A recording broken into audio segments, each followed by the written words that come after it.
Membacai postingan ataupun komentar netizen di berbagai platform medsos kita seperti IG, X, Facebook, juga di YouTube, ketahuan sampai di mana kedewasaan atau kematangan kita berdemokrasi.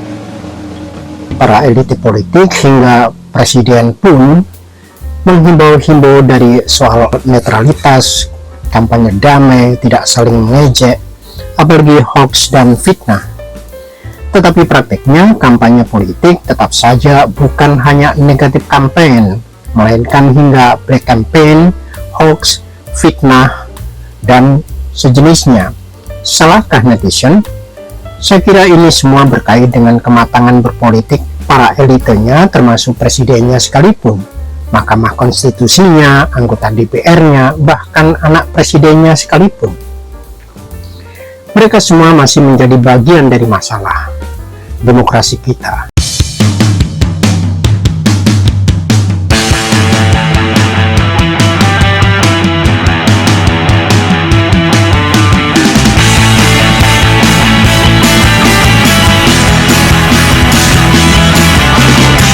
Saudara-saudara sebangsa dan setanah air, sedunia nyata dan dunia maya yang nyata juga, kalau beda pilihan jangan baper. Kalau baper ini karena soal personal atau substansial. Gus Dur pernah mendikung, jika para kiai atau ulama lebih banyak mengingatkan neraka, maka super base yang kebut-kebutan mengingatkan kita akan Tuhan. Itu mungkin karena Gus Dur belum mengenal Putri Aryani saja, mungkin.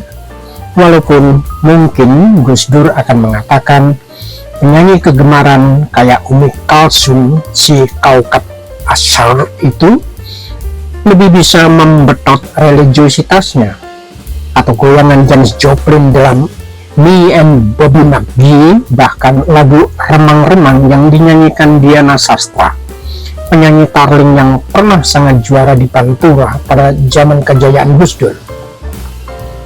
Tentu di samping simfoni nomor 9 Beethoven dan simfoni nomor 4 dari Mozart. Musik adalah hukum moral, ujar Plato, memberi jiwa ke alam semesta, sayap untuk pikiran, terbang ke imajinasi, pesona dan keceriaan untuk hidup serta untuk semuanya. Demikian setidaknya bagi saya pula, musik menjadi terapi untuk pulang ke diri sendiri, diri pribadi ketika capek dan merasa sia-sia dalam aneka perjalanan dan berbagai perjumpaan. Satu hal yang baik tentang musik, ketika menyentuhmu tidak akan ada rasa sakit seperti diyakini oleh Bob Marley. Itulah seharian senja dini hari yang saya lakukan, menghabiskan waktu melihat para reaktor luar negeri mereaksi Putri Aryani, yang seperti saya tuturkan di awal tentang keyakinan Gus Dur. Putri Aryani membuat hampir semua reaktor kreativitasnya mensyukuri berkah-berkah Tuhan, keadilan, keagungan, dan kemurahan Tuhan menghadirkan Putri Aryani ke dunia nyata. Di panggung IGT bahkan ia disebut malaikat. Beberapa hari terakhir lagu karya Putri, Perfect Liar, viral atau trending topic di seluruh dunia. Sangat diapresiasi di dunia, meskipun di Indonesia ada yang mengatakan suaranya rata-rata, biasa saja. Tidak apa, jangankan penyanyi atau pemusik. Capres saja hanya dinilai berdasarkan perspektif dan kepentingannya. Jarang yang menimbangnya dari sudut kepentingan bangsa dan negara, apalagi dengan merit system. Yang ada hanya saling ejek, memuaskan hasrat masing-masing. Itu biasa, soal suka tidak suka semata, rata-rata. Setidaknya rata-rata meyakini perspektifnya sebagai kebenaran dan celakanya mesti diiyakan lian. Padahal soal suka dan tidak suka belaka, sebagaimana ada yang suka nabrak-nabrak, maka pelaku penabrakan dan penikmat tabrakan tidak akan mempermasalahkan. Mereka akan justru mempermasalahkan pihak yang mempermasalahkan.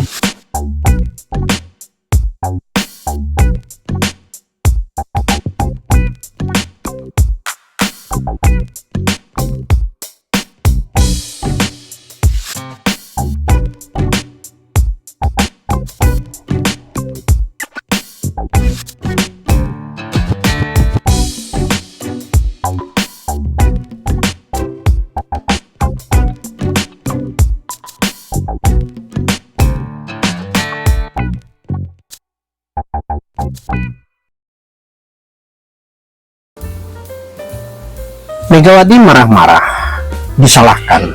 Tidak marah-marah pun akan disalahkan. Sampai ada konsultan politik yang juga akademisi mengaku kebingungan bagaimana Jokowi dituding neo-Orba tetapi juga PKI. Padahal jelas-jelas sebutan itu berasal dari pihak dan konteks yang berbeda. Tapi konsultan ini pasti pura-pura tidak ingat bagaimana dia dulu membiarkan Jokowi misalnya dituding antek komunis tapi sekaligus antek kapitalis. Kenapa? Ya karena pihak yang menuduh itu kini adalah tempatnya sebagai jubir. Di situ politik dalam praktik terlihat menjijikkan. Music doesn't lie. If there is something to be seen in the world, then it can only happen through music. Demikian Jimi Hendrix. Musik adalah mediator antara kehidupan spiritual dan sensual, ujar Beethoven yang tunarungu. Dan seharmal saya terhibur, merasa lega, takjub melihat Putri Aryani memainkan komposisi Freddie Mercury, membantai lagu Lady Gaga, dengan riang memainkan Monkey Dance, atau bagaimana ia gubah lagu Bono U2, Elton John. Putri Aryani remaja Indonesia yang membanggakan. Ia mandiri, tidak nebeng popularitas dan fasilitas ortunya.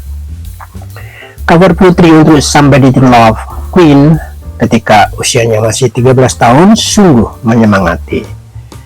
Alangkah indahnya kesurupan diri sendiri, otentisitas. Jika ingin berdamai dengan diri sendiri, nasihat psikolog Abraham H. Maslow, seorang musisi harus membuat musik, seorang perupa harus melukis, seorang penyair harus menulis syair.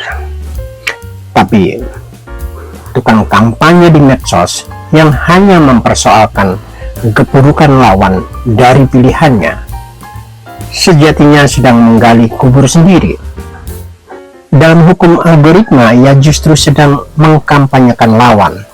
Sudah begitu bangga pula, merasa heroik. Ini jurkam atau musuh dalam selimut.